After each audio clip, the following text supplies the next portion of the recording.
Welcome to February, guys. This is postcard number 16 of Triple Cross Cinema. This week, this month, this edition, we have a look at the classic Soviet cinema, especially from the 1970s, just because. And we have a look at like three of like the most acclaimed film from that era from the Soviets. So the three films are Dersu Uzala in 1975, The Mirror by the great Andrei Tarkovsky in 1975, and The Ascent in 1977. Uh, it's me, Mario, and here with me, as always, is Whooper. That's me. All right. So, what your thought after watching the three films, Whooper? My thought. What are my thoughts? My thoughts are I am less likely to try Soviet films in the future now that I've seen some of them. Less likely to give it another chance. Okay. And is there a reason why? Well, yeah. I mean, I would say that I only really enjoyed one of these movies. All right. All right. That which one that's gonna be? We will find out now Yeah, I guess so. soon enough. Go one at a time. Right. Let's go one at a time. Let's go in the release order as well. So I think the first one we can tackle is the Shuja. Okay, that's the one I enjoyed. Oh, all right. Right out the bed. Starting Yep. strong, maybe not going to finish quite so strong, at least not in my own, opinion. Yeah, but Yep. Dersu Uzala, I liked a lot. It's only the Yeah. second Kurosawa film I've ever seen. Of course, I've seen Seven Samurai, but that was over a decade ago. All right. Um, so this was a very fresh experience for me. Hmm. Yeah. Yeah. This is the only non-Japanese film directed by him, and yeah, it tell a friendship between Dersu Ujula, this which is the characters, and the captain. Right, Captain Arsenyev. Yep. Uh, Capitan. yeah, yeah. Oh man, I love that. Yeah, the scene where they're reunited after 5 years, Is it and 5 years? Because I cannot tell, like how much time had passed. I think well, there were huge. There was a huge year on the screen because the film starts in 1902. That's when they first meet, and I believe that it was Hmm. 1907 um, Right. when they were reunited. Hmm. Yep. Yep. Because there's part Right. one and part two. Like midway through the film, it says end of part one, then it comes back. Yep. Then there's part two, and it says on screen in big letters, or I should say numbers. I believe it was 1907. Hmm. Yeah, they have a small amount of narration. I think just about enough from the captain for us to get to know more about what the captain feels. But I feel that uh the s- uh ci- the cinematography is really strong in this one. Like it do great on the visual storytelling. I mean, I suppose that's true. Yeah. One thing that I liked about it visually was the like the longer takes of natural scenes, Hmm. especially anything that involved construction or like peril, anything Yep. that was kind of intricate. For example, the scene where they're unloading the raft in part two, Yep. or the Oh would, yeah, would yeah, would you yeah. call it a raft, or I don't know what you would call it, but they've used it Yeah. to ford across the river and they're getting everything off. But the captain and Dersu get stranded. Yep. Yep. Yep. I was really impressed with the way that that was filmed because they managed to, if you run the risk when a couple characters have to get left behind, Hmm. separated by a body of water or whatever. If they just break away from the main group of characters that the camera's following, if that if it doesn't look natural, you know what I mean? Like Hmm. Hmm. if it doesn't seem as though they actually got stranded and it just seemed like they just stayed in place because that was they're blocking for the scene, Yep. Yep. Yep. then the illusion is ruined. But the fact that them throwing all their stuff off the raft and onto the riverbank and like kind of sloshing over through the shallows one at a time and not being able to go all at once, it was just really like well executed, well laid out. Yeah, I agree. And even like in the first part when they get stranded into, like in the middle of the desert, I think, and they lost their way, It so was a they have lake. to. It was like That's frozen over. the frozen lake. Yeah, yeah. Yeah. And it's look really impressive. Like I can even imagine like how they make the wind. Like you can see the typhoon coming in, and and the way it was shot, like they just meet in the middle of like the vast landscape. It just look impressive. I mean, do you think specifically the scene where they're cutting all the marsh grass because Dersu has the idea to build the hut so they can survive the night? Yeah, yeah, Do yeah, you yeah. think that there was like a wind machine or something? Um, I I have no idea. I would say that yes, because it yeah, would I think be so too. I would be dangerous otherwise to like to shoot that like with the harsh condition that like the windy condition. Well, you just wouldn't. That's true. Although one of the other films in this group of three that we're going to talk about was shot in like horrible, Oh, dangerous yep, conditions. yep. Um, but this one, I just think for that scene in particular, like you have to keep the wind going. So it's Hmm. all the scenes of them cutting the grass. It's consistent. Yep, So you would yep, yep. probably need to do it artificially. Um, and it was the fact that the wind is blowing and you can use not only the marsh grass moving, making it perhaps more difficult to cut, increasing the tension of the scene, but also you Hmm. can use the sound of the wind to compete with the music, Yep, um, yep. as another way to make the audience kind of more wrapped up and like less sure that the characters are going to survive. Is Hmm. I enjoyed that scene a lot. Another thing that I liked about it was after he woke up, after the captain woke up and Hmm. realized that what Dersu had done, it cut away to a shot of his journal with some illustrations, some Yep. drawings that the captain had made of the hut. Hmm. I thought that was really neat. Yep, yep, yep. Yep. It gives you enough information of like of what the Shuzula like what he did, and yeah, it make it even more impressive. I think that like he did pull it off. Yeah, and he did it. I mean, he didn't gather the materials all by himself. The captain helped with that, but he constructed the thing all Hmm. by himself. Yep, yep. One of the reasons I like the fact that it cut away there is because it makes the framing of the film, it fits the framing of the film, Hmm. um, because it's being told. I mean, this film is an adaptation of a memoir, I suppose, or a biography of Hmm. Dersu Uzala by the captain, Hmm. Hmm. because Captain Arsenia was a real person, and he really wrote a book Oh, about Dersu, and so the fact that we would get that little glimpse into, who knows whether those drawings were authentic or not. They probably mhm. weren't, but it fits with the idea that he's the one telling the story. Because Yep. the way the film opens, Dersu is already dead. We know that he's going to die from the Yeah. beginning. And So since it's structured that way, that means that everything we see afterwards is the captain kind of quote unquote telling it to us. So it yeah. would make sense that he has, you know, something like reference materials, something that he could show the audience. Hmm. Hmm. That's true. And I think it make it even more sad that we learn at the end, and even at the end, and then we trace back into the very beginning that the captain he couldn't find the where his friend is buried anymore. Right. So Yeah. yeah, I mean the reason he can't is because there's like the construction. gravesite probably.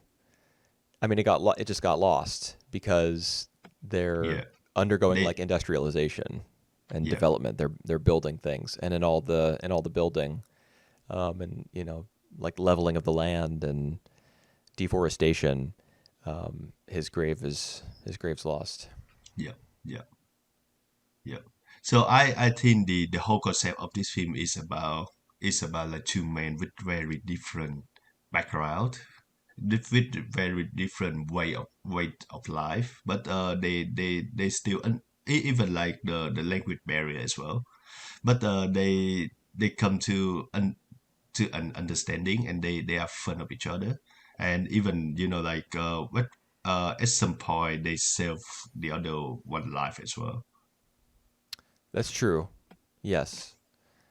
I mean, we get a clear and like kind of central instance of Dersu saving the captain's life, but the captain does the same, I guess, during the scene where Dersu gets swept away Yeah, by the current and and he's on the raft and he's there. There's that scene where the all the men are like going to different trees because they're going to cut down a yep, tree so that it yep. can and like I don't exactly understand how their belts and their rifle straps and everything would have kept the tree secured.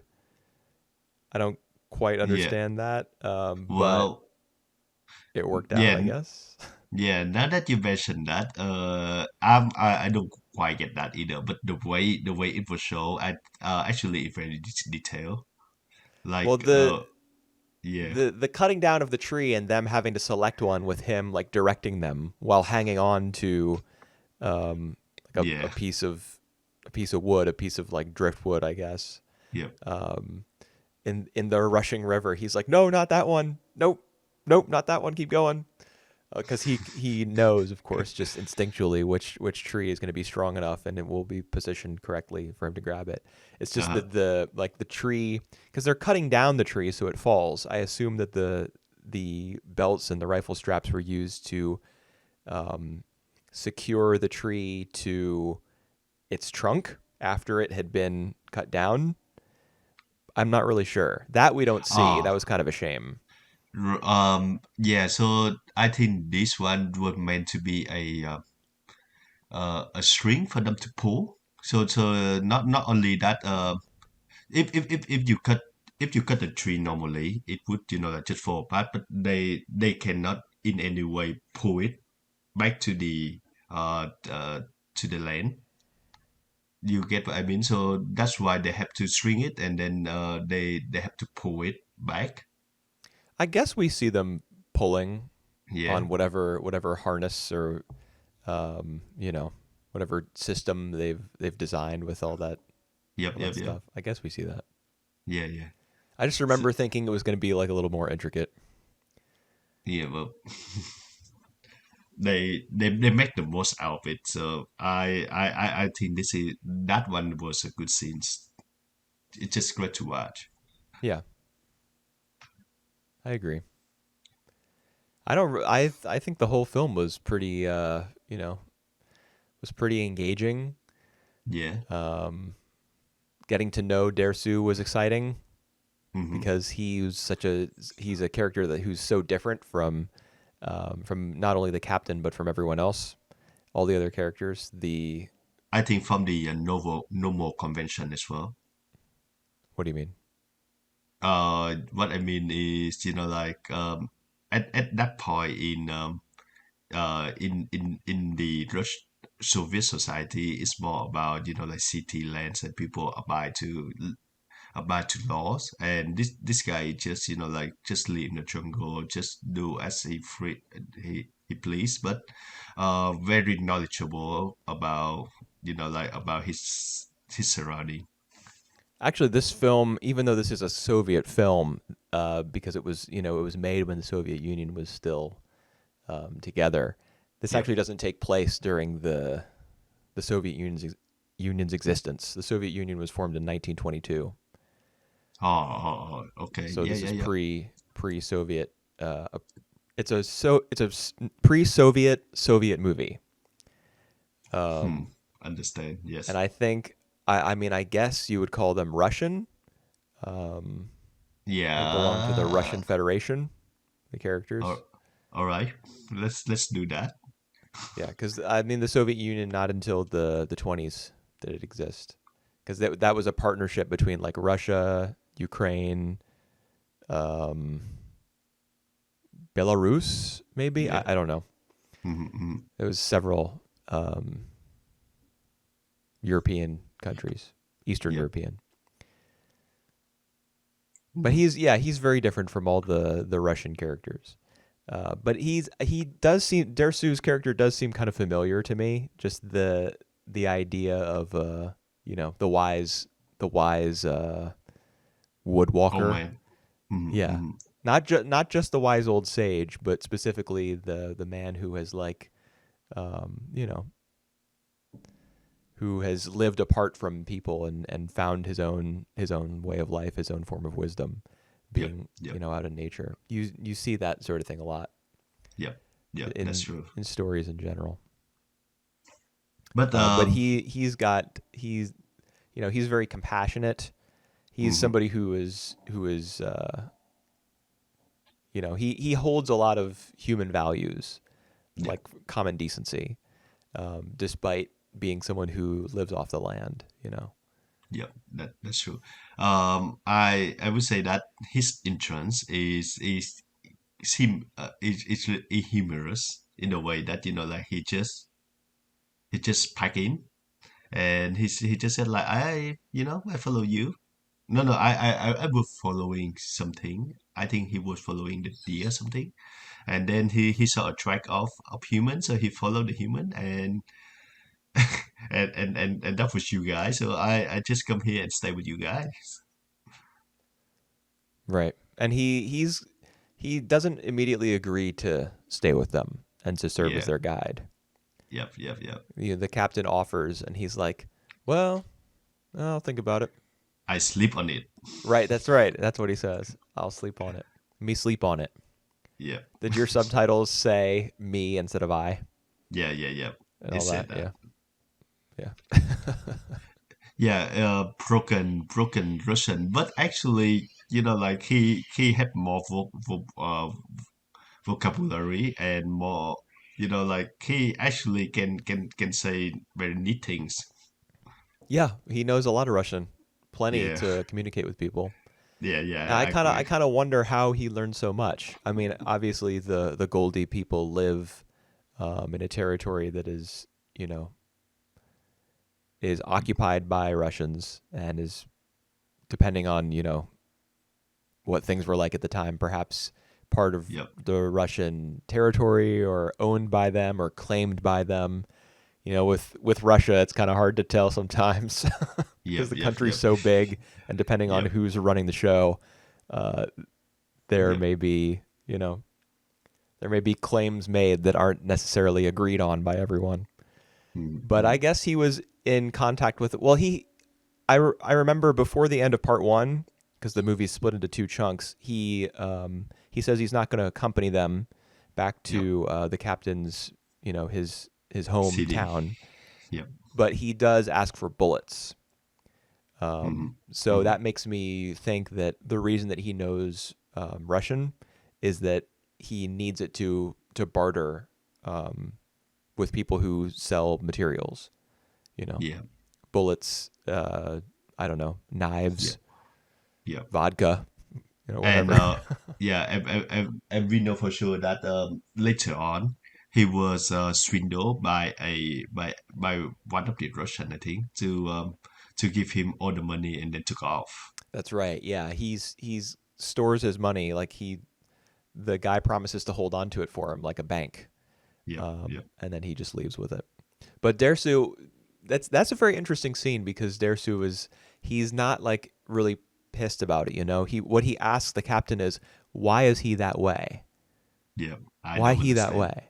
the Yeah, shoe. exactly. It was like a question in his mind. Why did that happen? Why would he just take my money? Yep. Most people have a like a closer relationship with greed. Yep. So they understand greed naturally because they live in places where there's plenty to covet. Hmm. But he's not that way because he lives in the forest and he takes what the earth and the wind and the sun and the water give him. And there's Yep. nothing else for him Uh, to take or for him to be greedy and about. actually he gave them back as well. So remember, like one of the first scene that we see was they hunting the trace of a Chinese man. Yeah, So the Hunhutsi, yeah, no, no, is no, that no, right? no, no, before that. So so they found the trace of they found the hut, and he Oh, told the captain, the old man. the Yes. old man, yeah. Even I think even before that, because they follow the trace, and they found the abandoned hut, and Dersu Uzula asked the captain to leave behind the salt, the I think, and There's like some salt, matches, and something else. Rice, maybe? rice for yeah, for other person to come, and if they lost the way, they have something to eat. So like that's his, that's always his moral, his goal. Yeah. Yeah, he is compassionate. He thinks of others Yeah, because he's lived a hard life, yeah, yeah, And I'm sure that if you asked him, "Have you lived a hard life?" he would say no. Of course not.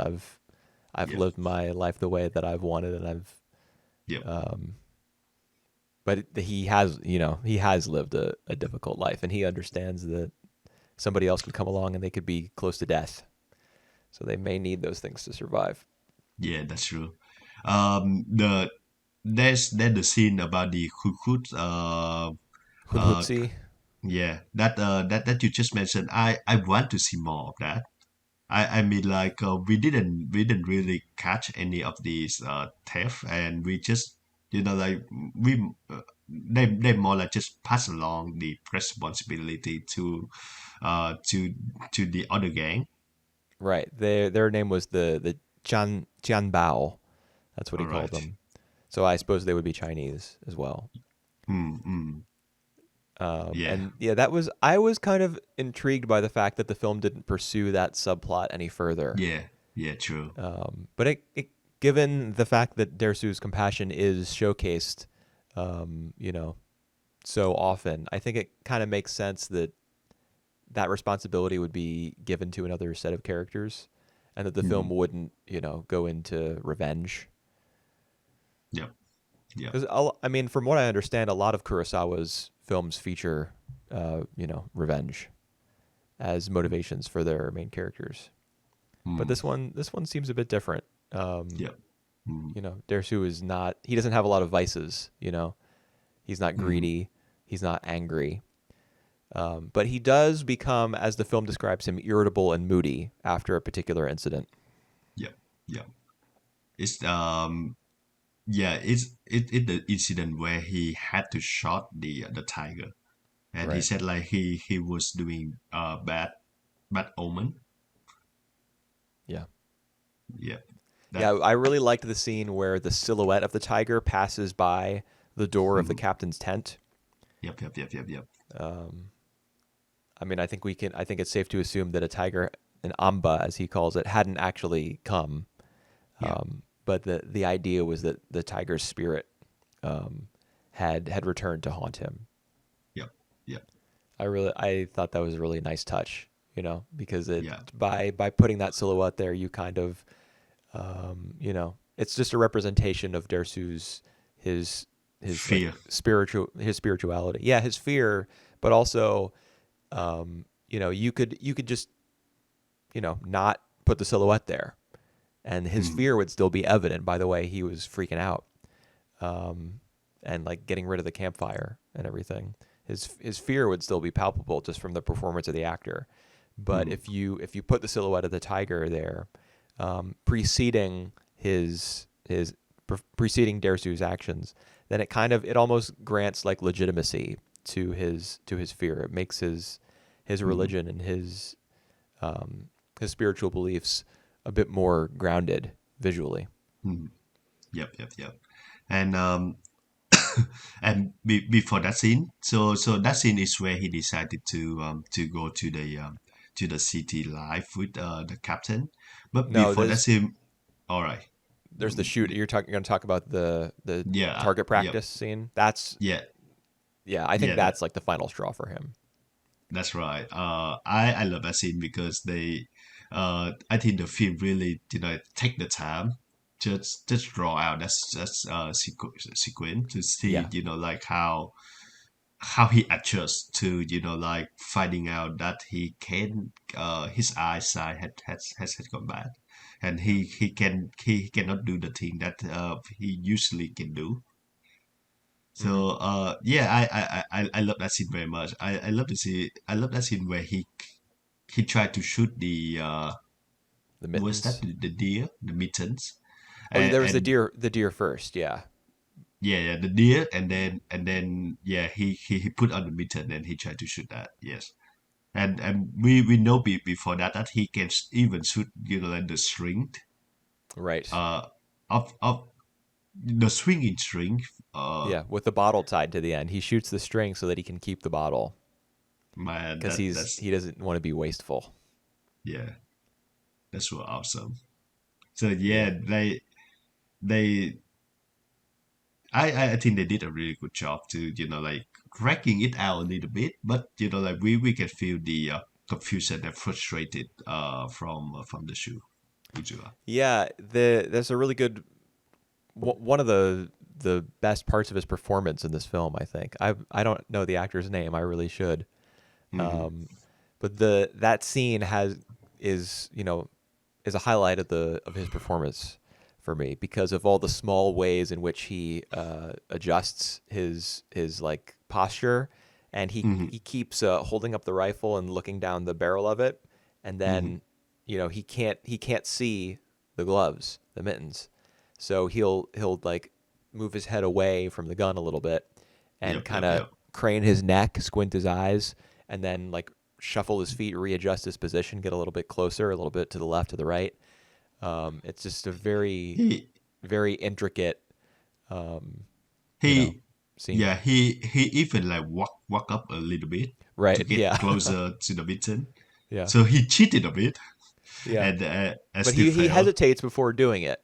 So Yep, yep, yep, a lot of thought was given, like a probably very good direction was given to him, yep, and he really put himself into the mind of somebody who couldn't see very well. yep, It's hard to yep, do because, as the actor, the thing that you're supposed to be not seeing, the gloves, you yep. can see it. It's right there. So you Maybe he couldn't see in real life either, so but what I found in these three films is there a lot of physicality in the acting as compared to like people expressing emotion in Yeah, you think there was like a lot of physicality in the mirror? all right the mirror notwithstanding. I'm thinking more about like the Uzula and the Ascent where they Yeah. have to like do a lot of physical work. Yes. But Yeah. Probably why I yeah, like those so two films better. yeah, so that's why like Dersu Uzula's performance from okay Maxim Muzuk uh it's a Okay. great performance, but it's like the physicality of that is what I impressed the most. Yeah. Just imagine the scene where he have to like hanging there in the stream and have to catch on the big branch in on the lake in order to survive, like Yeah. it. Yeah, it's It's pretty amazing. amazing. I'd Yeah, be terrified, yeah, yeah, yeah, especially after seeing that's the for shot sure. of the raft being like broken apart Yeah, as it went through the that rapids. that's a good take as well. Yep. No CG. Right. Yeah, speaking of no CG, how did they film that shot in Mirror where the woman is levitating above her bed? That was crazy. Yeah, that's true. That's true. We talk about that real soon. Right. I would say that the last part is my least favorite out of this film is where the Shu Ujala like get into the city and and 5 minute restriction. He just try suffocated living in the city. Yeah. Cannot He do can't shoot his anything. gun to clean out the barrel. Yeah. Even He even can't chop down a even tree in the park for firewood. yeah, even if he just like shoot up to the sky, so like there's no harm at all. He couldn't do that. Right. Yeah, I think that's like the least exciting part of the film, I guess, Yeah. and it's the saddest part. So that's Mm-hmm. depending on how you're looking at the movie, that could be a strike against it. But I think it's a necessary part of the film. I mean, it has to circle back around to that because of the way that it opens, Yep. with his grave being obscured Yep. by industrialization and like Yep. human progress. He's just a man, like you said when we started talking about this movie. He and the captain, despite the strong bond that they share, they're two very different people. Mm-hmm. Um, and Dersu is so different from like I guess modern society. He doesn't he can't breathe. You know, Yep. he can't live as a quote unquote civilized person, Yep. and it kills him. Uh, Like yeah. even the way that he dies, or the way that the person who finds his body, he speculates that he was killed for the rifle, Mm-hmm. which was given to him by the captain. So of course the captain, will feel terrible about that, because that the thought will of course cross his mind. This is Mm-hmm. on me. I did this. I killed him because I gave him the thing that another person greedily um, wanted for themselves, and they killed a man to get it. Yep. But the rifle, like putting aside the question of who gave him the rifle or anything like that, the rifle Mm-hmm. itself, like used the newest technology. The sights were really good, so Mm-hmm. even if your eyes weren't so good, you would never miss. Mm-hmm. The rifle itself is a symbol of modernity. Yep. It's a Yep. symbol of the modern, and the you know the the up to date, Yep. the Yep. advanced, Yep. and that even that, Dersu Maybe that's the couldn't reason live with. why. Yeah, maybe that's the reason why he couldn't survive with the with the new ruffle, Yeah, because yeah. yeah, he I think it couldn't works more adapt. as a symbol. Yep. Um, Yep. but he couldn't adapt. He couldn't adapt to life in town, Mm-hmm. and like a highly structured life away I from the wilderness. And he couldn't then, after he had spent enough time there, he couldn't adapt when he went back to the wilderness. Yep. If there if there is a minor criticism about this film, I would say that the captain betrayal and even the his family are a bit idealistic. But I think that makes sense because this is from the point of view of him, of the captain, and it based on the real book written by him. Right. Yeah, if you're adapting the book faithfully, or I mean, it's a little bit different when you're talking about a memoir or a biography. If you're using it as your guide rather than straying away from it too much and characterizing people yourself, Yeah. um, then if you're relying on the text, then he'll get a pretty good portrayal because he wrote it. So it's not like he's gonna say, "Man, when I first met Dersu, I thought a bunch of racist shit about him, but then he turned out to be pretty useful." He's not gonna write something like that, even if it might be true. Yeah, yeah, yeah.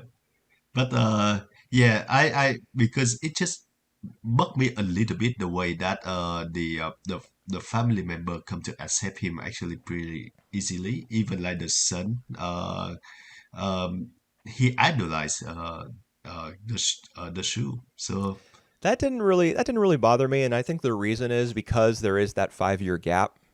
There is that part one and part two difference, and I mhm, think in the time between when the captain's first and second expeditions with his mhm, unit to go like surveying the wilderness, mhm, um, mhm. he would have been back home with his family, and Yep, he would have told stories about Dersu yep, to yep, his wife and his son. So I can understand why that might yep. be. I really enjoy like his affection to the shoe. When he's here that like there is a there is a guy who asking for the captain. He just run straight back, run straight to find the shoe. Even like he doesn't need a rifle or the gun to accompany him. Yeah. Yeah, I really like that. And like you said, when they saw each other and when they embrace, it's just like the two men, they really have fun of each other. Yeah. That is a great scene. Yeah, The way they call out each other's names. yeah, Captain. Dersu! Yeah, nice. Yeah, I mean when you make a hut out of marsh grass to survive the the freezing cold night out on the middle of a frozen lake, that's there aren't a lot of bonds that can get any tighter than that. Yeah, true, true, true. The man's bond. Yeah, that's true. There's only one woman in this entire film. I think it's his wife. Yeah, that's true.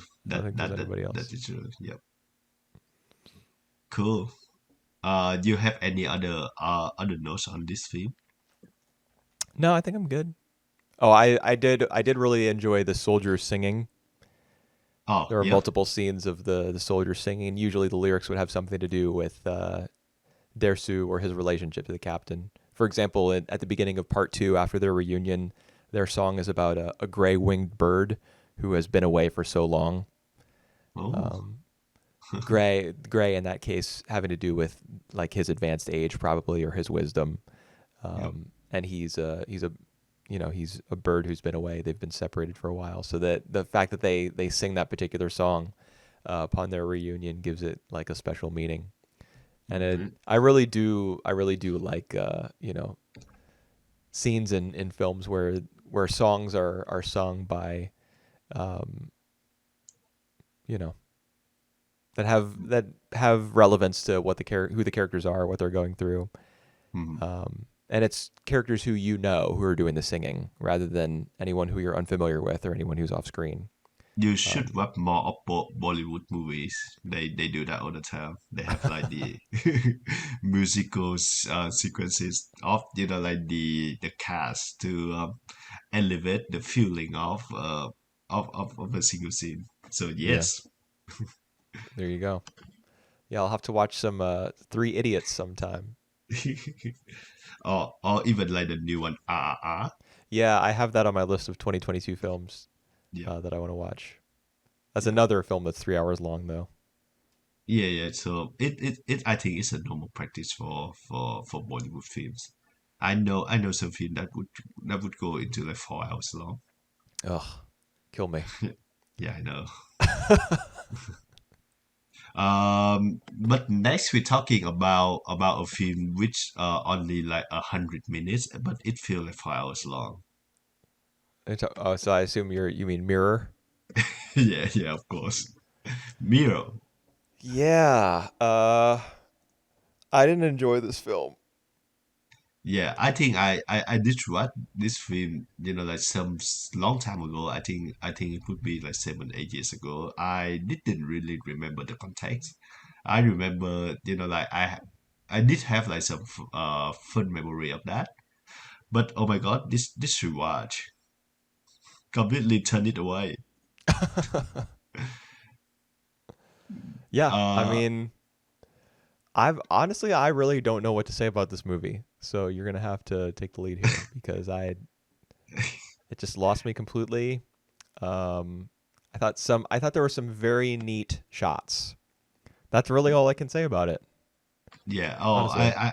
I would say it's look great from start to finish. It's just the structure itself. It mix between multiple timelines, which are even like because they are our context. I cannot like, put one to one to each other. So yeah, they said it have like three timelines. So it's the pre-war, the wartime, and the post-war. And I would say that the different time frame is masked by the different in impre- uh, representation. So one in color, one in black and white, and some like footage from the real footage from the world. So Yeah, I didn't think that the actual footage from the war was incorporated very well. That mhm, seemed very slapdash to me. right. And many of other people compare this film more as like the musical piece. So it flowed through, like it flowed through times. To it's like doesn't really have like a conventional narrative. And what else? And there's like the poem, just like saying randomly, the poem is, I think, what I dislike the most out of everything, because it feels really really pretentious. This whole movie feels very, very pretentious. Oh man, I had to use that word, but here you go. Well, um I don't. I'm not the sort of person who would say that. That's. I wouldn't. I don't. To me, pretentious doesn't mean bad. You know. Really, all right. Yeah. I mean, most people use pretentious to describe a film that they didn't get anything out of, and they felt was too long, too slow, Too too. ambitious. Yeah, just something they didn't really connect with. Um, but I would say that, for example, Neon Genesis Evangelion is really pretentious. It's just Hmm. something, like a book, a poem, an album, a film, whatever, that is Hmm. trying to make a big statement, something having to do with, like life, death, purpose, um, Yeah, it's something, seasonal, yes. yeah, something existential, something spiritual. That if it's just a movie that you're using as a vehicle to make those sorts of statements, that is pretty pretentious just on its face. But Hmm. there's nothing wrong with that. You can make a good pretentious film. You can make a bad pretentious film. Hmm. And of course I wouldn't label this film good or bad. I wouldn't label any film good or bad, really. Hmm. But I didn't enjoy this at all. Yeah. It lost me frequently because there were different time periods. And honestly, I'm not convinced that the different changes in color scheme, like Hmm. the black and white, which may even have been like lightly sepia toned. I could swear that there were shades of brown in some of the Hmm. black and white scenes. Yep, yep, But I'm yep. not convinced that all the stuff that was in black and white was meant to be a part of a single, uh, you know, all of those scenes were meant to belong to a single time period. Because there were characters who existed in both the, let's call them black and white scenes, and in Yep. the color scenes. The Hmm. same characters with the same names Yep. existing at the same age in both Hmm. of those timelines. So I'm Yep. not sure they're timelines at all. I mean, obviously there are parts of the film that are taking place before the war and after the war. So but I think that was probably just up to Tarkovsky's discretion. Like, oh, now I want to make a scene where this happens and it happens in the 30s.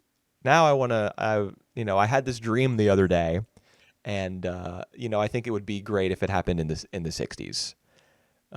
If we just set it later in the movie. I yeah, I think the gist of this film is film about the adult Alexei, who's like he's on the deathbed and he's recall like important moment of his life.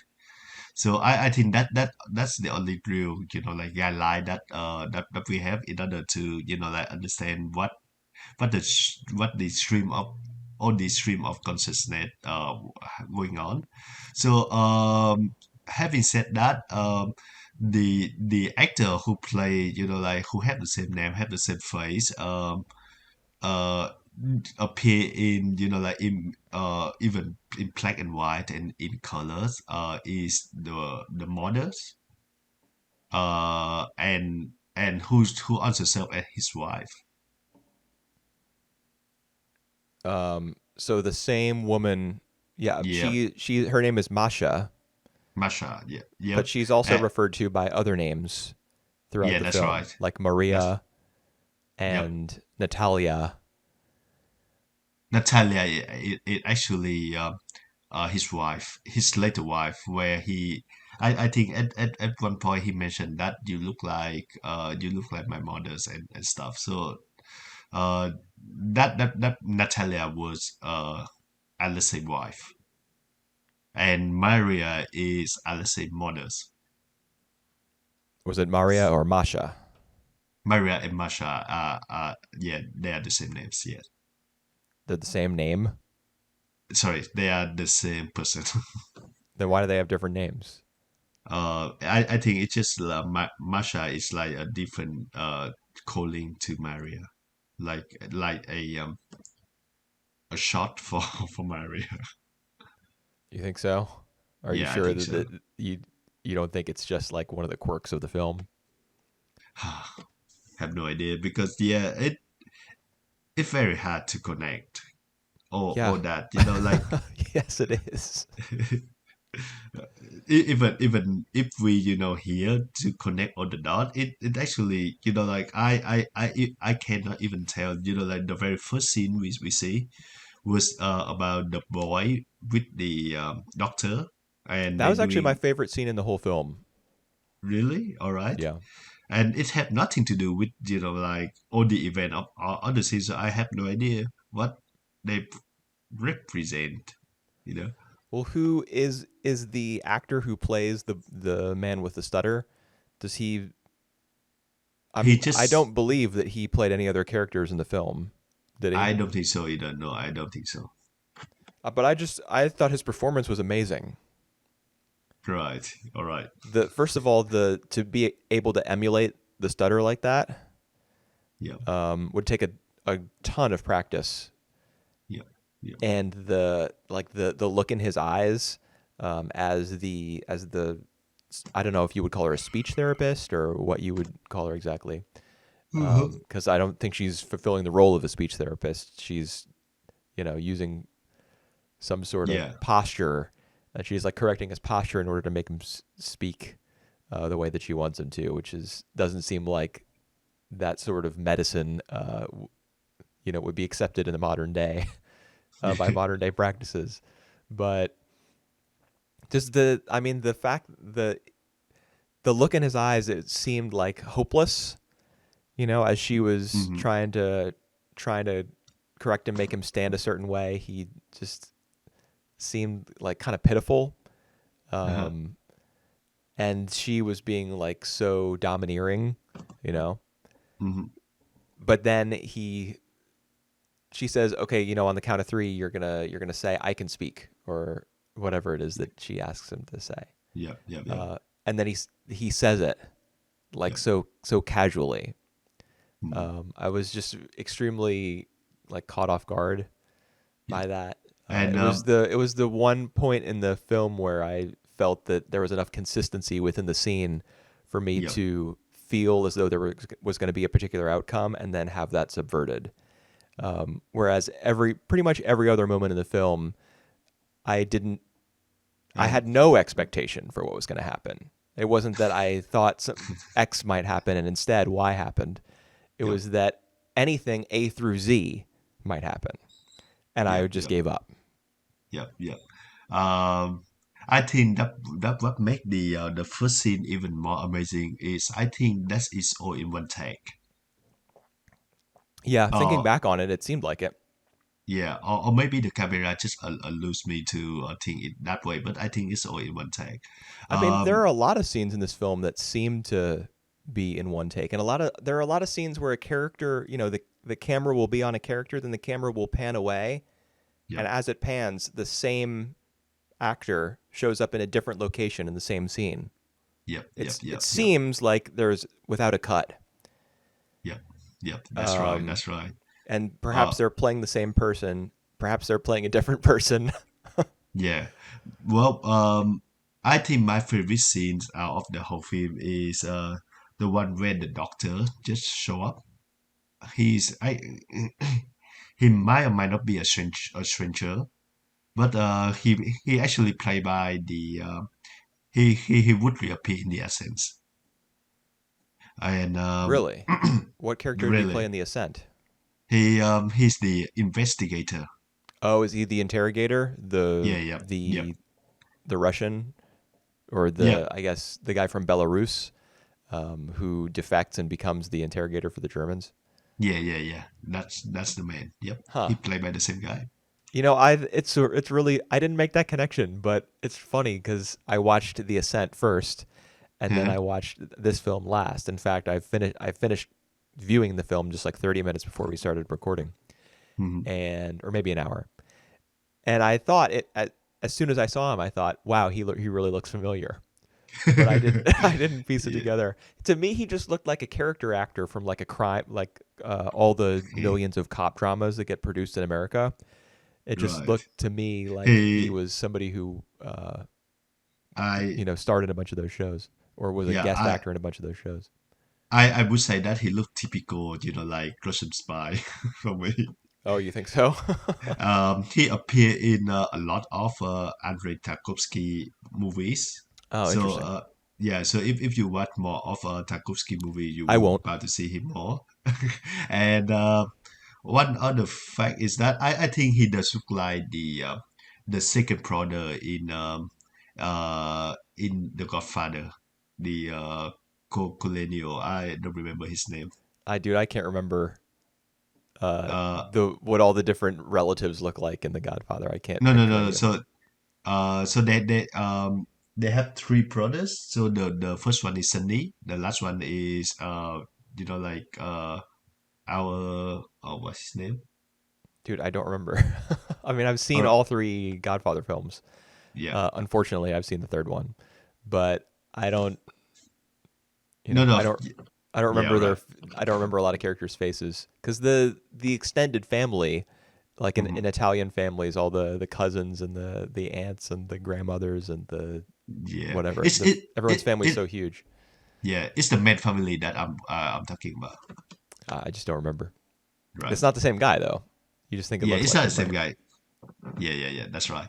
But anyway, back to this film. So Do we have to? well, yes.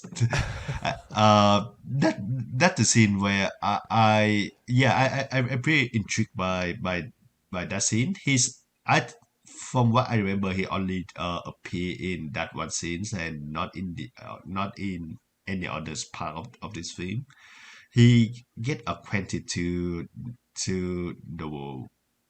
the mother, and then just like very briefly, I think he tried flirting with her, and then he just left. So I cannot, like in the grand scheme of the story, I don't know how that fit into, like uh into the big things. But like individually, it just captured me.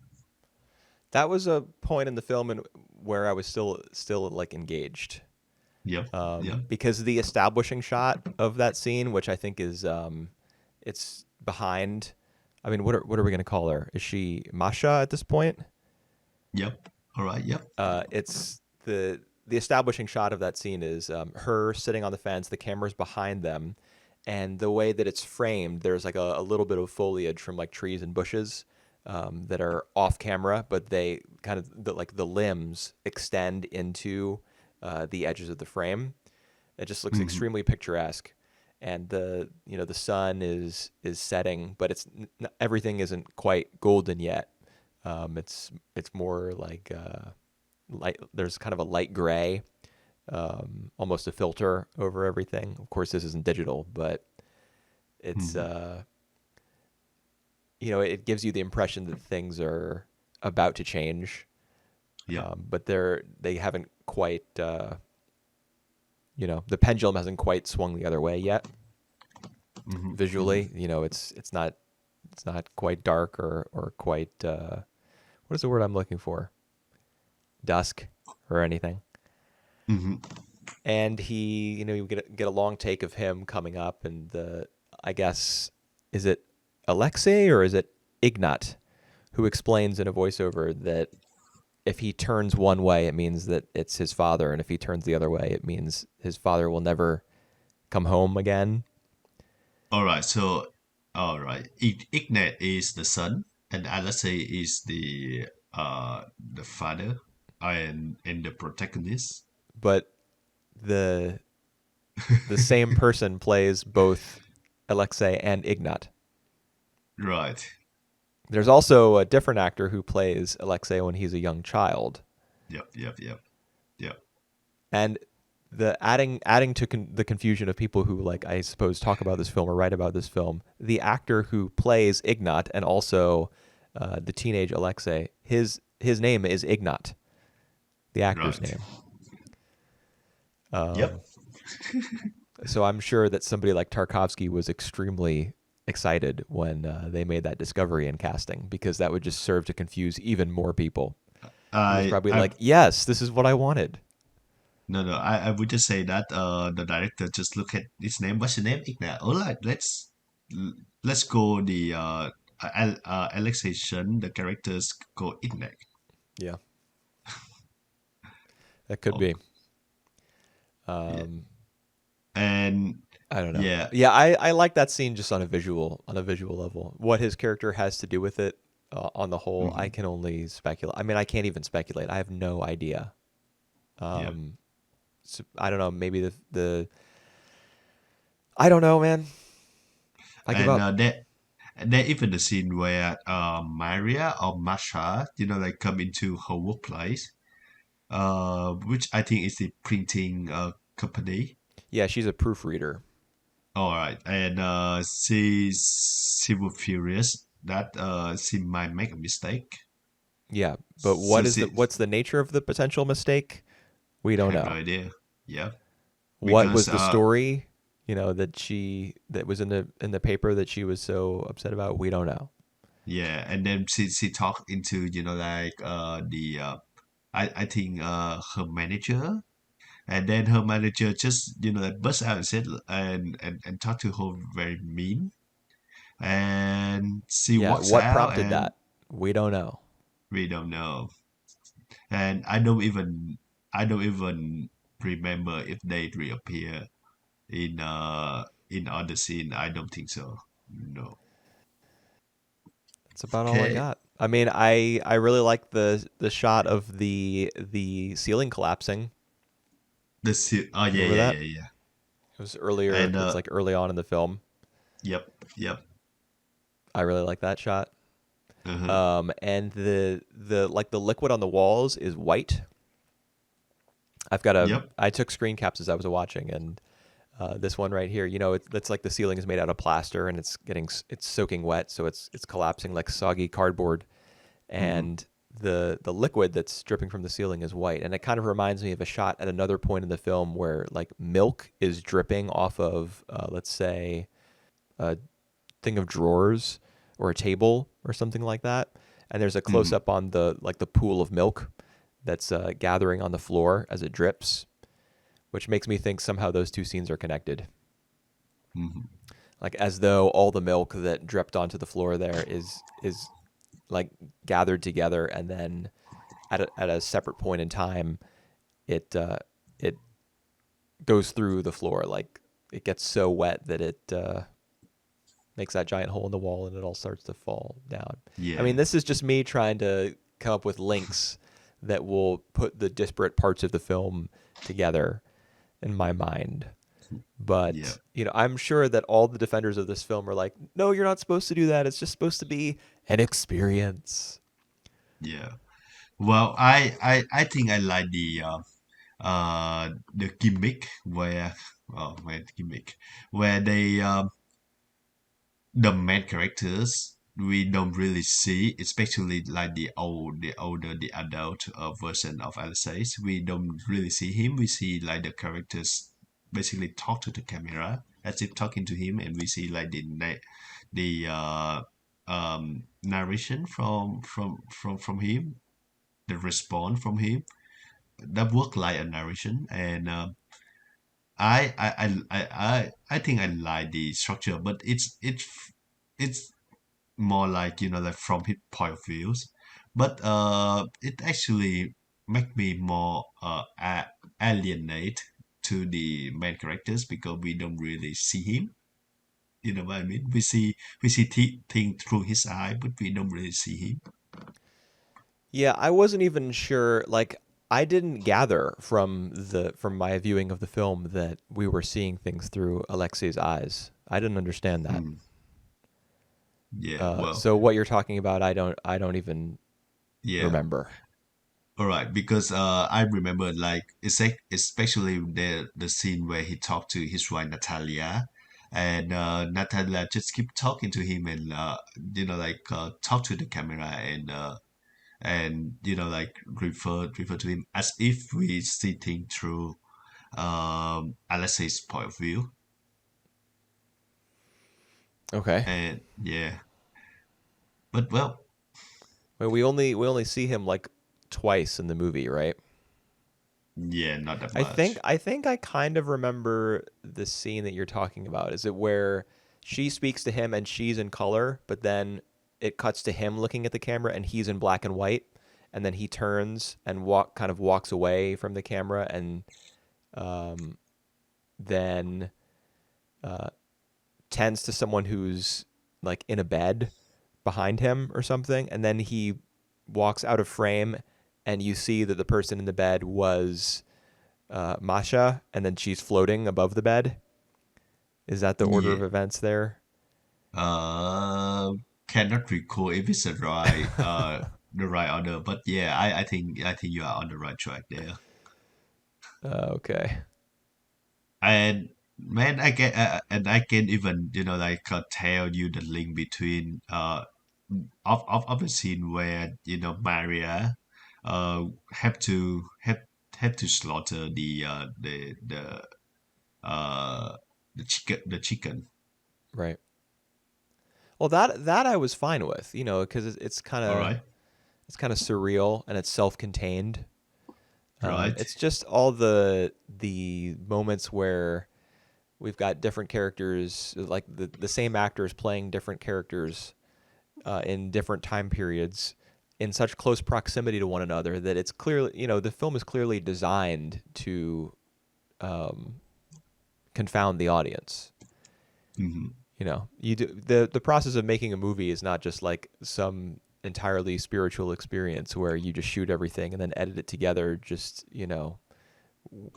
feeling your way through it on instinct. If you make a movie, you're putting a lot of thought into what you're shooting and the order in which it will eventually be shown. Um, I would imagine that Tarkovsky was highly involved in the editing process for this film. Hmm. So putting so many different characters together, or I shouldn't say so many different characters, uh, putting characters who are played by the same actors in such close proximity to one another is clearly like an intentional decision. Hmm. That scene with her cutting off the chicken's head really doesn't, uh, because it takes place over an extended period of time, where she is continually Masha, and Ignat is continually. Wait, is he Alexei in that scene? I don't even know, but it's not like they're changing their roles, because the scene is multi-phase. Like first they meet her and they're standing outside the house talking to her, and the basin with water in it is in front of them, blocking their path. And she moves it. They come into the house. They speak for a while. She goes into the other room with Masha, and they talk. And then there's the long take of the lamp flickering and dying. Hmm. While all that's happening, the actors are portraying the exact same characters, and it's less of a headache. So I'm cool with it. Like if there's going to be a scene where she has to slaughter a chicken for some reason, hey, we'll just chalk that up to the director. It's like a loss of innocence or something. Um, Okay. you can say whatever you want about it, but at least the scene has some internal consistency. All right. All right. I think we can move on to the last film. All right, let's do that. Um, yeah, I would say that Mirror is my least favorite film out of the three films for sure. We watched in it time, and the Ascent is actually one of the best film that I seen. Like one of the best new film that I've seen when we first start these channels. Yeah. I was really into it. Yes. So out of the 48 films we've seen so far. Yeah, that's right. And because I have watched a bunch of film before, I didn't count that, but like all the new films that I watched, like In Cold Blood and what else? Now I don't remember that much, but yeah, I think the Ascent is like it just a powerful work for me. It's interesting that you mentioned In Cold Blood because film also has a hanging scene. That's true. But Yes, to me, yes. the hanging scene in Cold Blood is way more effective than this one because you Hmm, spend hmm. so long getting to know the main character of that film. Yep, And yep. the film positions the hanging right at the very end, and the sound design of the heartbeat slowly dying, and the Hmm. line is God here too. That I mean, to me, you can't beat that. In The Ascent, the issue that I had with this film was I felt like the I was pretty far removed from the characters. I No, what? didn't Sorry. from the You are characters.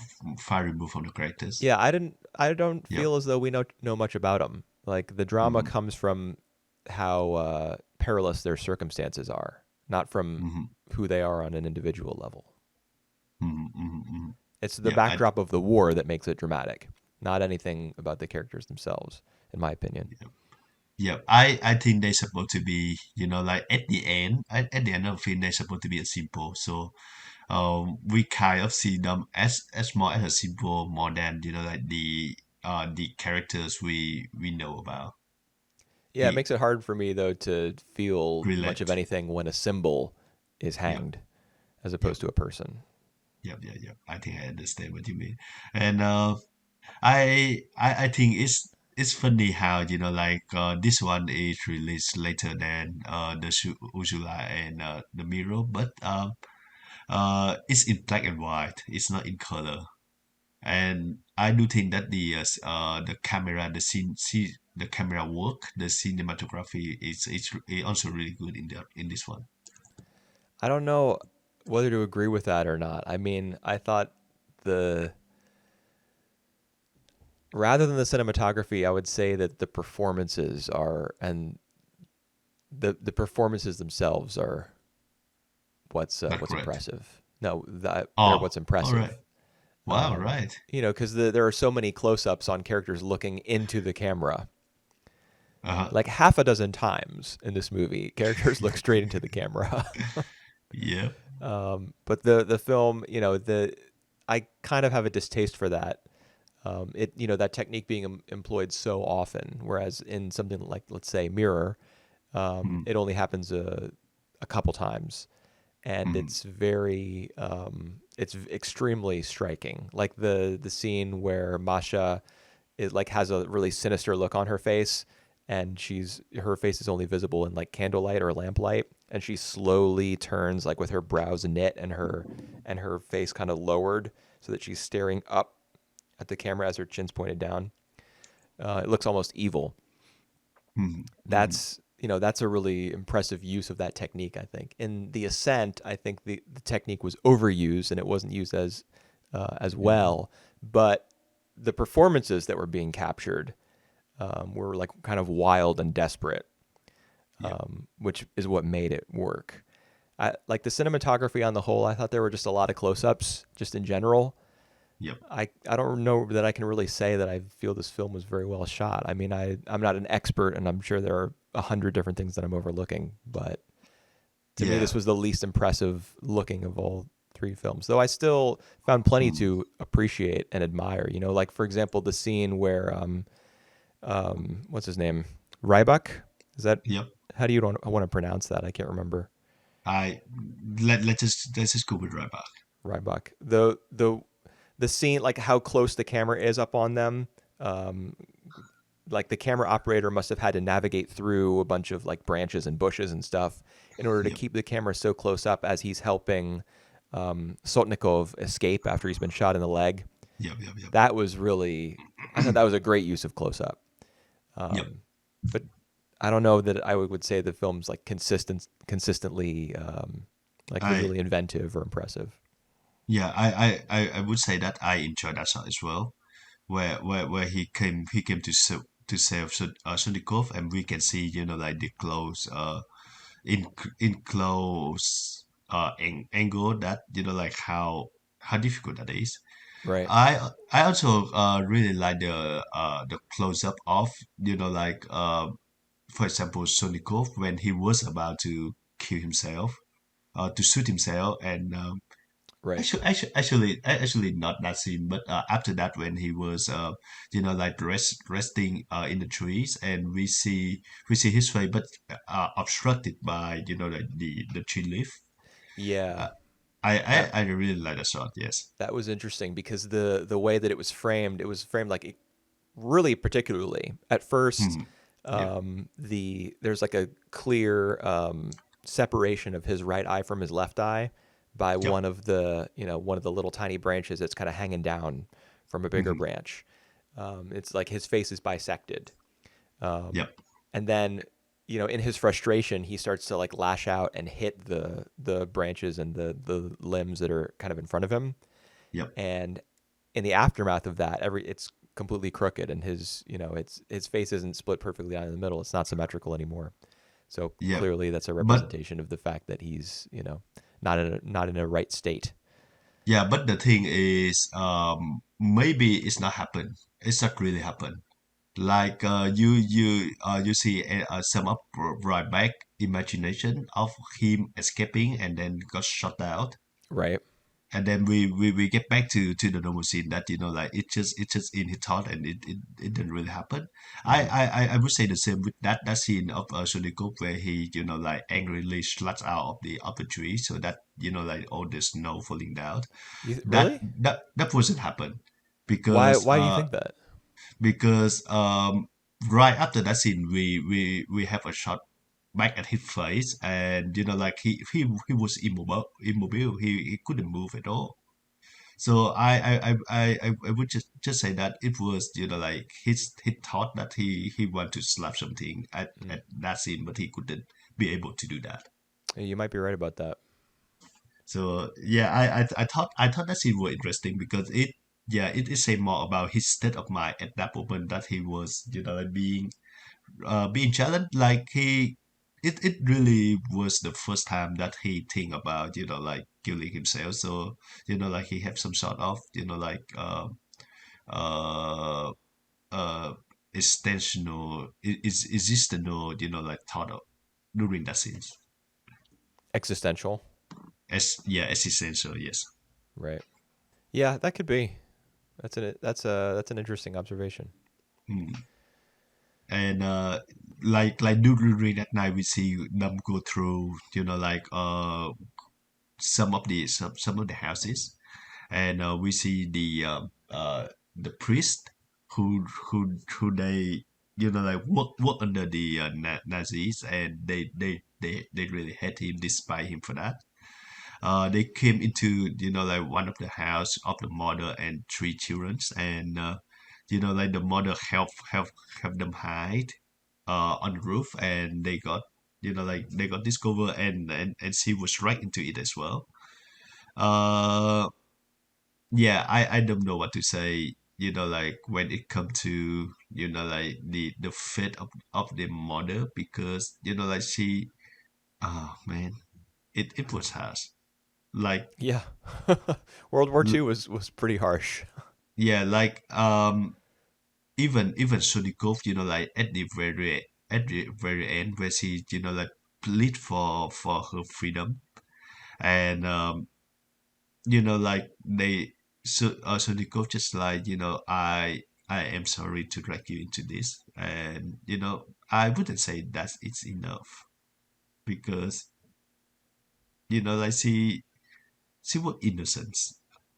I would Yeah. say innocent is not, it's not the right word, because she did try to hide them. I mean, I would say that she qualifies as innocent. Yeah, but yeah, all I right. mean, what else was there for him to say? That is At the true. end, after they get out of the where are they exactly? Like a basement or a cellar, something like that. Yeah. After they get out, Soltnikov gives up a bunch of information in order to try to save her life and the lives of the others. Yep. And that doesn't work. They just, take the information and they're like, well, thanks. And Now go ahead and march up this hill and let's go ahead and, yeah, kill and you. Rebek plead for himself, and he succeeds. Yeah, well, it's because he's cooperative in the initial interrogation, and I think Yeah, that was maybe my favorite part of the movie. Have I already said that a different part of the movie was my favorite? yeah. Am I lying right now? I don't know. I think my favorite part of the movie, just thinking back on it, Yeah. was the interrogation scene between Uh-huh. Portnov, who was formerly of Belarus, and Yep. that's where this film takes place, is in Belarus. All right, I didn't know that. All right. I mean, it borders Russia. Hmm. So I don't think they're actually in Russia in this film, not technically, but they Okay. probably would have spoken. They probably would have spoken Russian. Speaking, they Yep. probably would have spoken Russian. Anyway, the interrogation scene with Portnov, and Sotnikov, like the Yep. contrast between Sotnikov's behavior, the fact that he resists, and Ryback, who just gives up a bunch of information right away, but he also Yep. still has a line that he won't cross. There's one little piece of information he won't cough up. I can't remember what it is. That's the name Oh, of so Sotnikov. Sotnikov's family name. Is Yep. that right? Because that's right. Because Portnov keeps saying familia, familia. What's his Yep. What's his family? What's his family name? That's right, and he won't give it up. But just the character of Portnov, like what he represents, how he speaks, about like the business of war, and the Mhm. idea that after you die, nothing else matters. Like the world itself ceases to exist. All Yep. that matters is your life, and you just have to like just cough up whatever information you have to, do whatever you have to do in order to cling to life. Yep. That point of view is resisted by Sotnikov. He's kind of Mhm. he represents the opposite Yep. belief. That Yep. what some things are bigger than your skin. Yep. Your like your flesh, your earthly life. Some things are more important, like loyalty, and I mean honor, I guess, goodness. Yep. Um, I but think the interesting thing is that mhm. Sotnikov, that breaks down. You know, It's he not, you say? I mean, that's his part in that conversation with Portnov, where Portnov says you're going Yep. to have to burden your conscience like one way or another. Yep. And Sotnikov refuses to give into that idea that he has Mhm. to compromise himself in order to live. But then later on in the film, Sotnikov does end up giving up all that information. So it's like that moment kind of Mm. represents the corruption of the film's only like incorruptible character. Yeah, Um, but I do say that he does that just to try to save the wife and the priest out of it. yeah, So he take all the blame. yeah. He even says, "Kill me, not them. Like let them Hmm. go. Just kill me." Because the whole reason that they're being interrogated like this is because he did kill a German in that firefight where his leg was Yep. injured.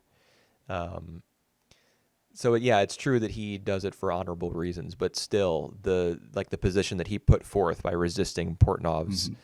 Hmm. almost like solipsistic worldview Yep.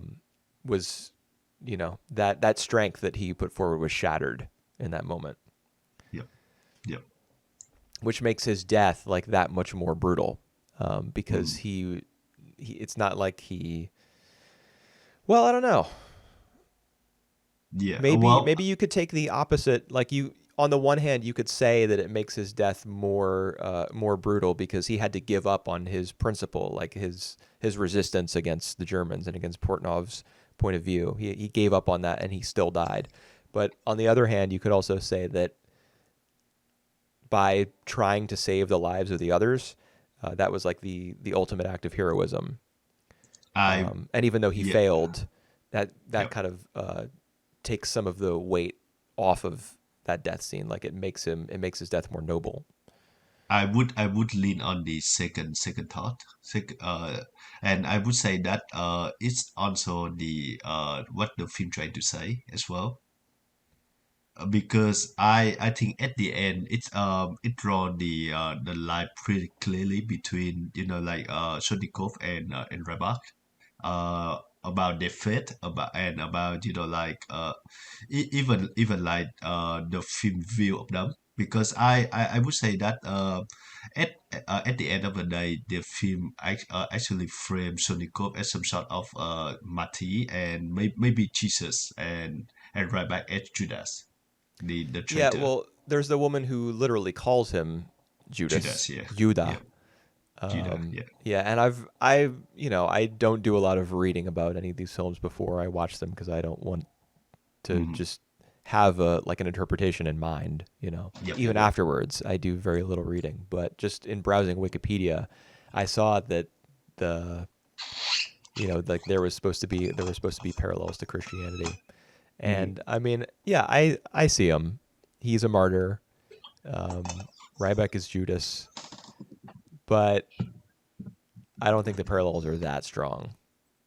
I would say that I get the intention. It's a bit heavy-handed for me. It is a bit, like the film has clear message, and it trying to persuade us, like this is, Sunnikov end up dying, but still influence the younger generation. Remember, like when he was about who hang, he have like an eye contact with one of the kid, and Yeah.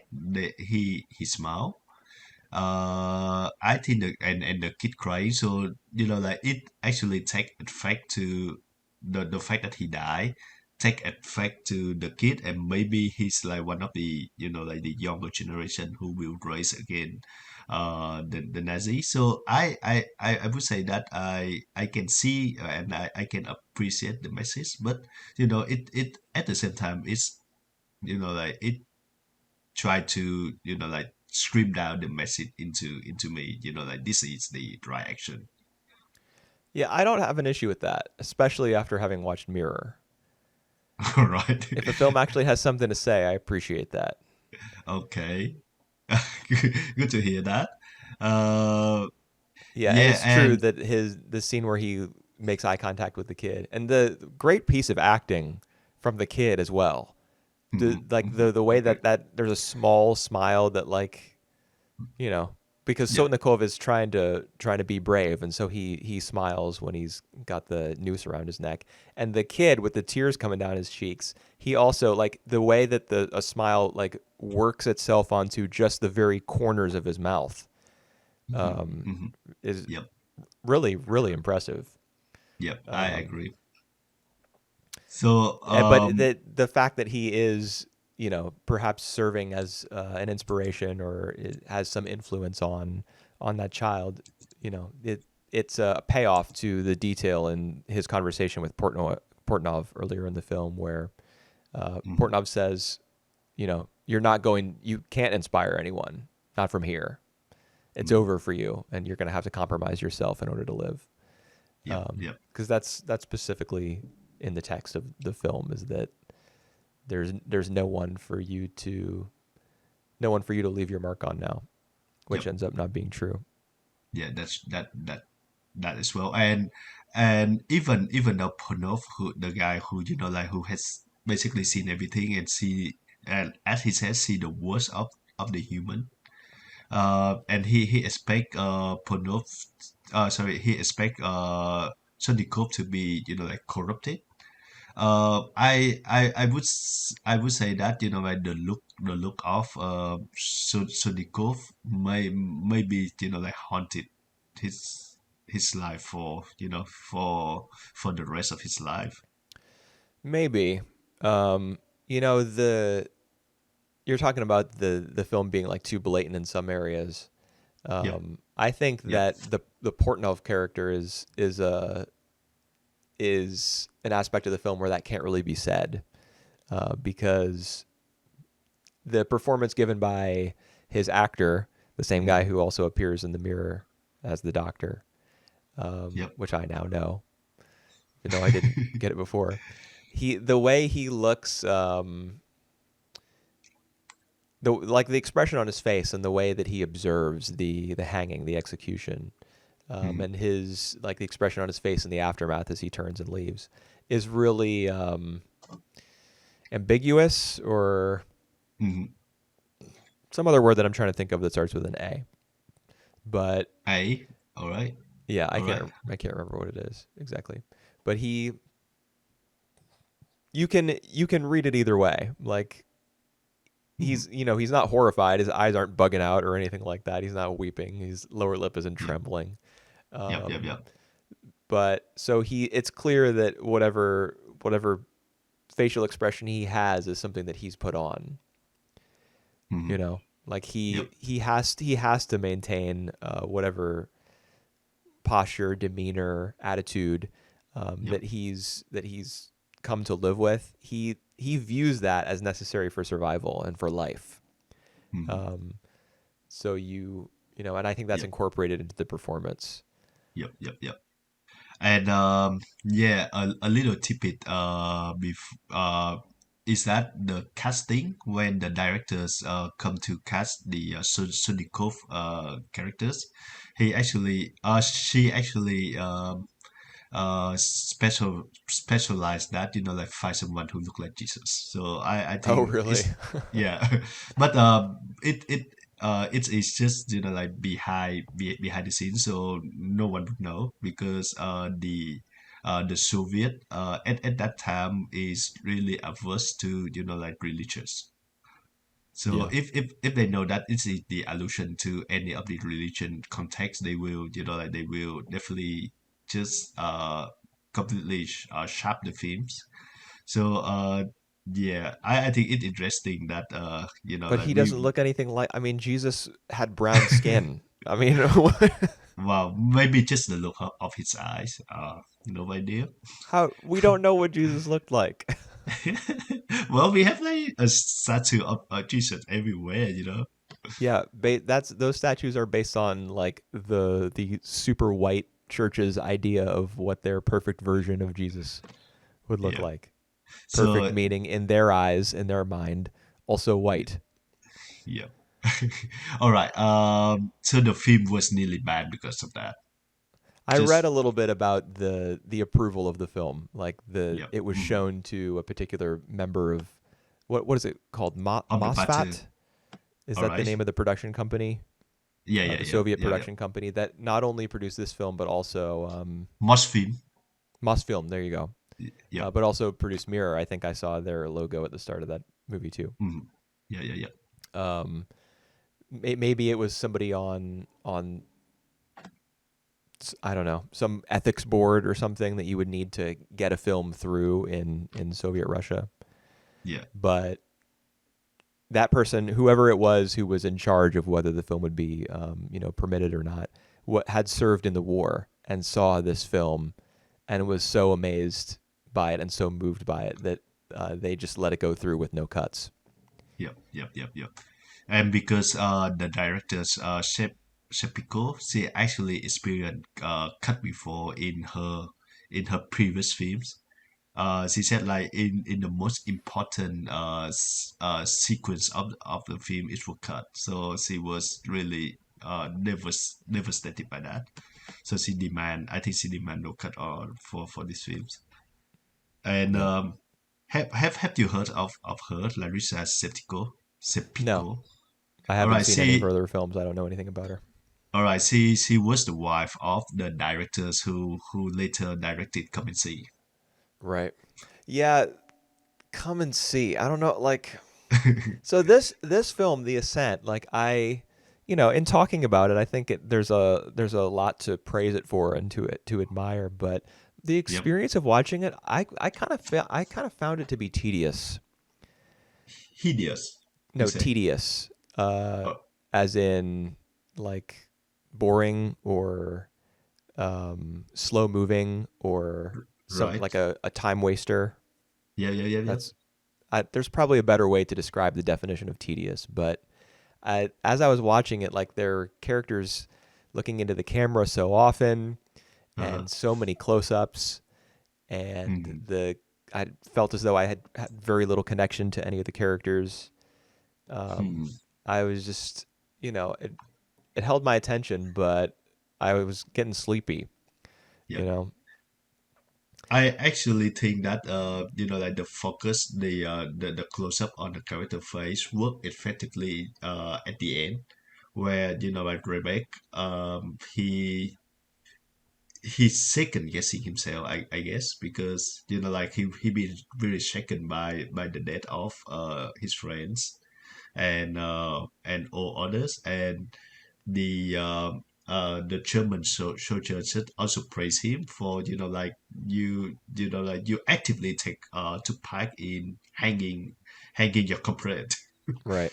He helps him get uh, up yeah, because he he has yeah only one that's good leg. yeah that's right, and so he tried to hang himself, which failed, and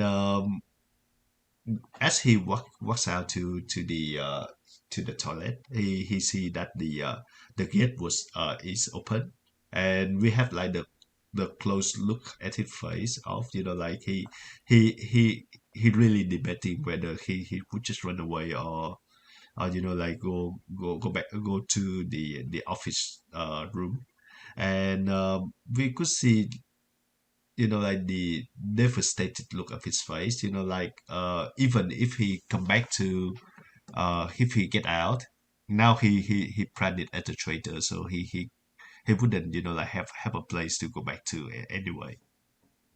Yeah, And I think like the expression in the character's face really tell that dilemma, so he now like have no place to hang on except for like just being a traitor, being a rat.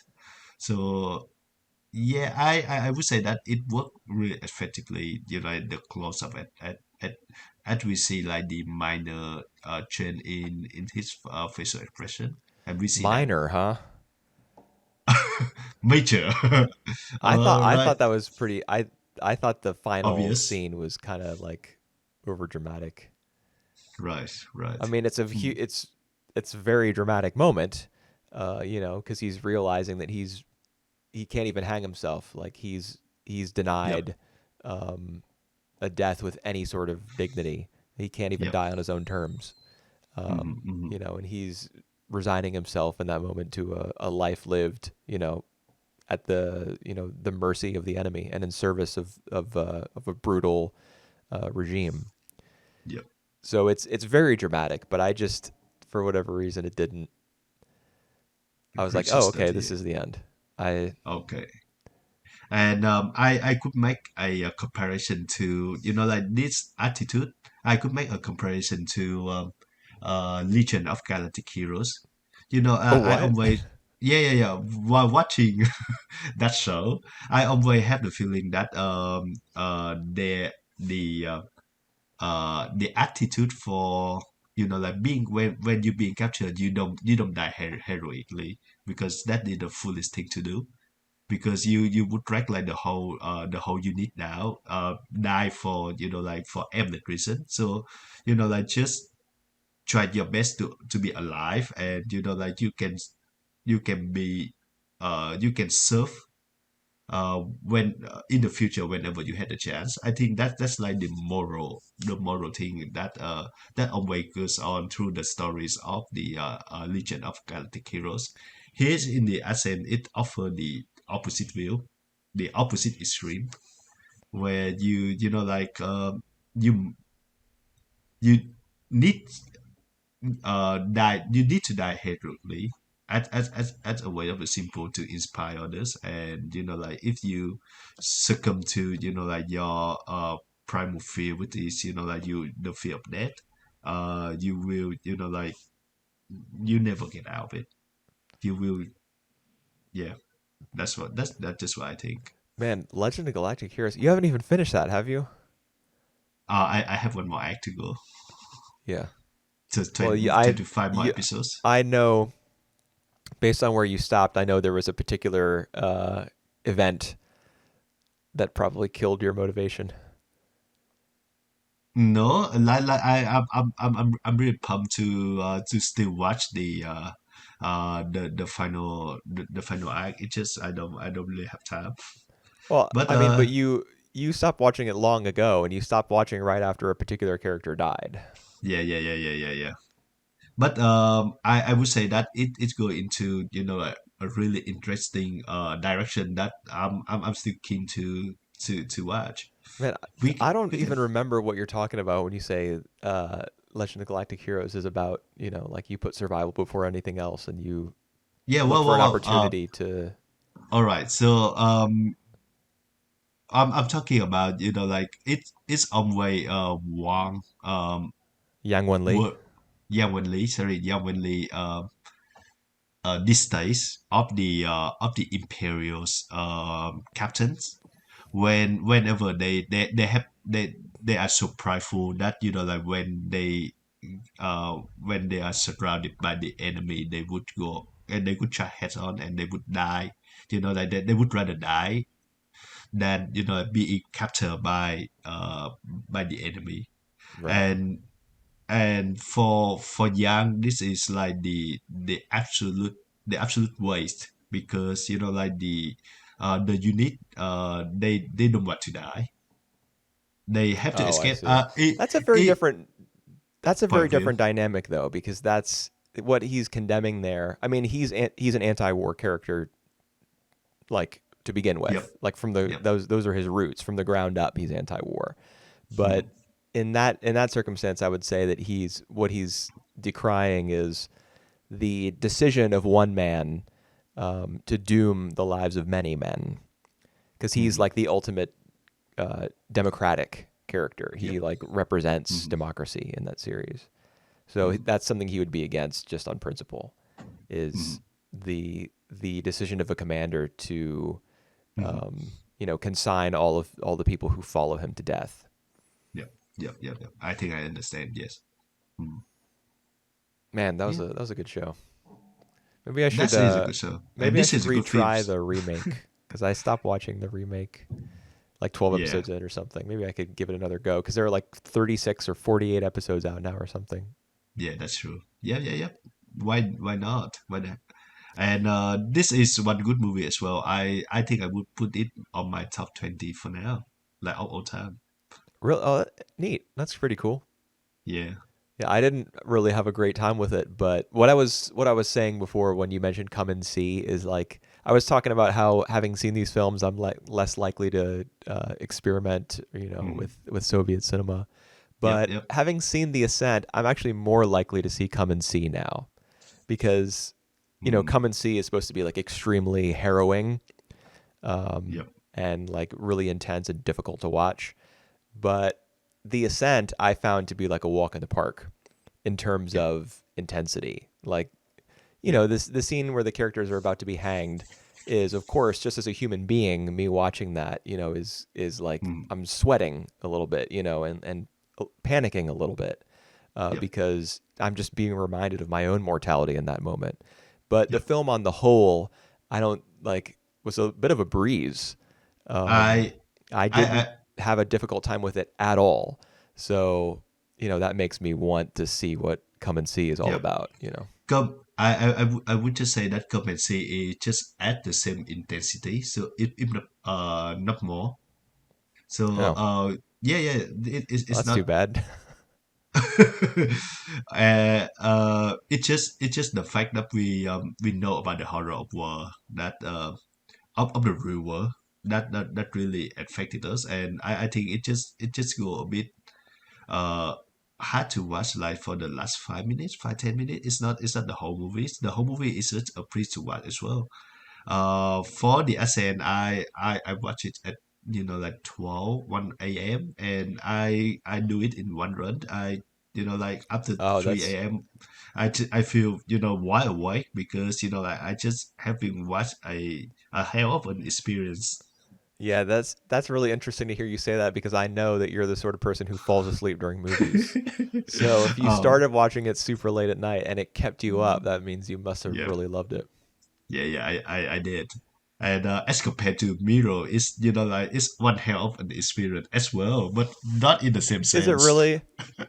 I don't think you can use the word hell. I think you have to say heck for mirror because it's just Oh, not, it doesn't really warrant a hell. I was yeah. actually watching, those Criterion videos where people go into the closet, the Yep. Criterion closet, and they pull DVDs down and talk about their opinions Oh of yeah. them or whatever. Yeah, I yeah, was yeah. watching one the other day with Flying Lotus, who's a musician, and Right. he Yep. uh, he pulled, I can't remember which Tarkovsky film it was, but he pulled one Right. down and he held it up to the camera and he says, "Oh man, I've seen part of this, but not the whole thing. I mean, Tarkovsky, he's like the nap master. Whenever I watch one of his movies, I just end up, falling asleep." The, I the was Nap like, "That Master. is so true." All right. I can say that he's the master of slow cinema, and if you can appreciate slow cinema, I think you can appreciate his film more. His films are always very slow. Yeah. Well, I mean, The Mirror, I felt how slow it was, but it was The also Nap just Master. like discordant and kind of discombobulated and stuff. I don't mind films being Yeah. slow, like Mulholland Drive, for example. Hmm. I can feel the Tarkovsky influence on that film, Yeah. um, I but I think that that film has way his more other energy to it, despite yeah having a bit of a similar pace. yeah, I would say that his other film has had narrative, so it easier to follow. It's slow, but it's easier to follow than what we seen in the mirror. Okay. Well, I mean, that's encouraging to me. Maybe I'll give Stalker a try or Yeah, another one of his works in that case, because if another, I don't want to watch another film like Mirror, especially not from yeah, him. yeah. That's I have watched Stalker, and this is a good one to watch. Um, I might try his No Tantra and the Sacrifice. So the two films that the two final films that he make when he's didn't make film for Russia anymore. Oh, I see. Yeah. Foreign productions. Yeah, so not Chancha, I think when he was in Italy and he, as the title implied, he missed home. So he made the film. Hmm. Huh. Yeah. All right. All We right. went kind of off topic at the end of this one here, didn't we? Maybe when I do the timestamps in the description, I'll have to include, one for Dersu Uzala, one for Mirror, one for the Ascent, one for Legend of the Galactic Heroes. Oh, I can imagine that we can put Legend of Galactic Heroes out, like in the topic of Soviet movies, but here we go. Well, I mean, if you're gonna compare any anime to like political film, Yeah, it would probably be LGH. yeah, It's yeah. it's the I it's agree. probably the most political anime ever made, and one of the Yeah. only ones that's like explicitly uh, And political. And I actually often cited Legend of Galactic Hero to my friend as like as some of the political thing that just the nature of war that like I'm thinking of based on based on the series itself. So I think it did a good job and it still it leave me an impact even though that I still have like 15-20 episodes more to finish.